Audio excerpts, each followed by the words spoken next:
Disruptive team members. We've all encountered them.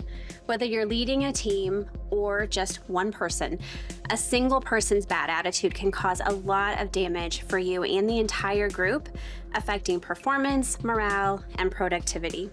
So how do you handle team members with bad attitudes? It can be challenging to confront and document these things since the term bad attitude is pretty subjective.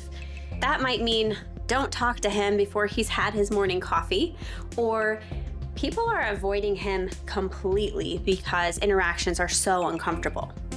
Here's the most important takeaway, and I'm going to call it step 1 of the 5 steps I'm going to talk about. Don't ignore the problem. This is probably the biggest mistake I see employers make when it comes to these issues. They don't know what to do, so they just try not to think about it, hoping it will just get better with time. And maybe they make excuses like, Sally's just having a bad day. I'm sure it's not that bad. Or John has always been a little sensitive. He's probably overreacting.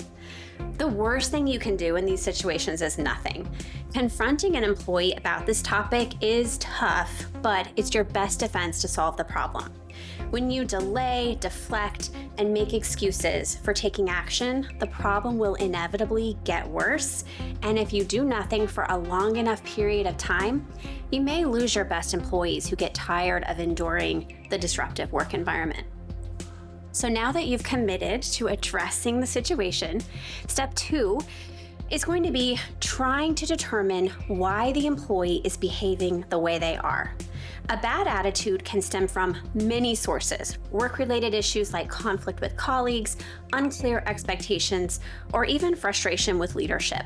Or it could be something outside of work, like personal challenges. I think it's also important in this step to identify the issue for the employee instead of just discussing the bad attitude. Maybe they don't even realize they are coming across the way that they are, so giving an example of the attitude and the impact it's having is helpful. So you might say something like, hey, I noticed when John asked you for that report, you gave him a dirty look and you had an edge in your tone when you told him you would get it to him by the end of the day. What was that about? Listen to what the employee has to say. If they aren't willing to be open to this kind of conversation, you can ask some additional probing questions like, how are you feeling about your workload? Is there anything at work that's been frustrating you lately? Just trying to get to the root cause. At some point in this conversation, it's going to be important to explain the impact of their actions.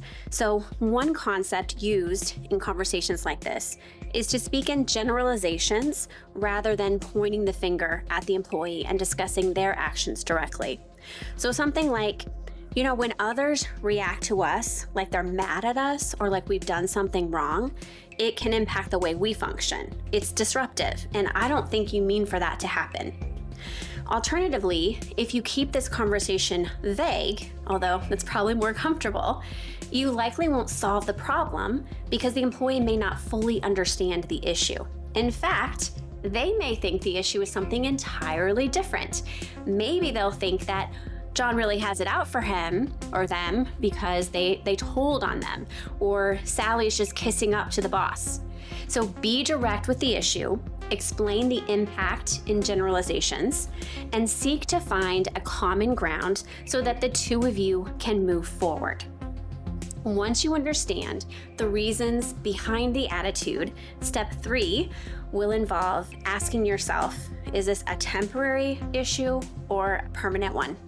Temporary situations like personal stress or a one-time conflict can often be resolved with extra support, patience, and clearer communication. But if the behavior has become a pattern, it might signal a deeper issue. And in these cases, you'll need to consider more long-term solutions. Regardless if the reason is temporary or long-term, you'll be setting expectations for what needs to change. But the course of action may be dependent upon whether it's temporary or a pattern that will need to be effectively altered. So speaking of course of action, that's step 4. Depending on the situation, your plan could include additional training, mediation between team members, or providing resources to help the individual manage their challenges. So be clear about the support you're offering and outline the steps you'll both take to improve the situation. Collaboration is key here. Empowering the employee to take ownership can make a big difference. And that may look like offering a solution and asking if they think it will work, or asking them to propose potential solutions for you to consider together. The point is that you will be doing something to correct the behavior if that's reasonable. Once you've identified the cause and determined action steps, the next step, step 5, is setting clear expectations for the future. Now, this step is critical because without this, the employee may continue behaviors that you don't want because you were not clear in what you wanted to see happen. So this is not just, you need to improve your attitude. It's more like, we need you to communicate respectfully during team meetings, even when you disagree. Or, I understand that John is not your supervisor and you don't like it when he rushes you on projects. However, instead of using negative body language to display this, I need you to speak to him in a professional and respectful manner to communicate that you would prefer he not ask you where you're at with a project unless you miss a deadline. If it were me, I would tell him that when he asks you about it, you feel like he's rushing you and that he doesn't trust you that it will get finished, which makes it hard for you to focus on the project because you're frustrated. When you use this, like that type of conversation, as a development opportunity and give them examples of how that can go, it can pay dividends in the long run because you are cultivating a problem-solving philosophy and expectation within your department or company.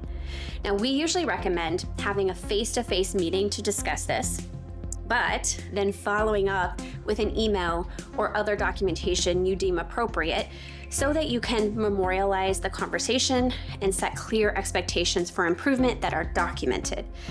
The key is to be fair and reasonable in your expectations, but also make them measurable so you can clearly determine success over time.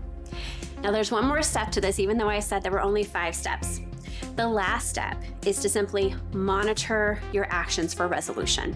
Support the employee as they work to change their behavior. Offer regular feedback and check-ins to ensure progress. It's not enough to just discuss it and forget about it. If the behavior continues, you're doing just as much damage as not addressing it in the first place. And sometimes behaviors change temporarily and then go back to being disruptive.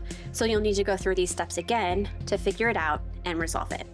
But let's be honest, sometimes change doesn't happen at all. If the employee is unwilling or unable to adjust their attitude, you'll need to make the tough decision to take disciplinary action and possibly terminate. In those cases, you will at least have the expectation document to support those decisions, and it shouldn't be a surprise to them that it's happening. So in summary, the steps we discussed are: don't ignore the problem, figure out the why, determine if it's a temporary or permanent issue, create the best course of action, set clear expectations, and monitor for success. By following these steps, you can turn disruptive situations into opportunities for growth and keep your team performing at its best.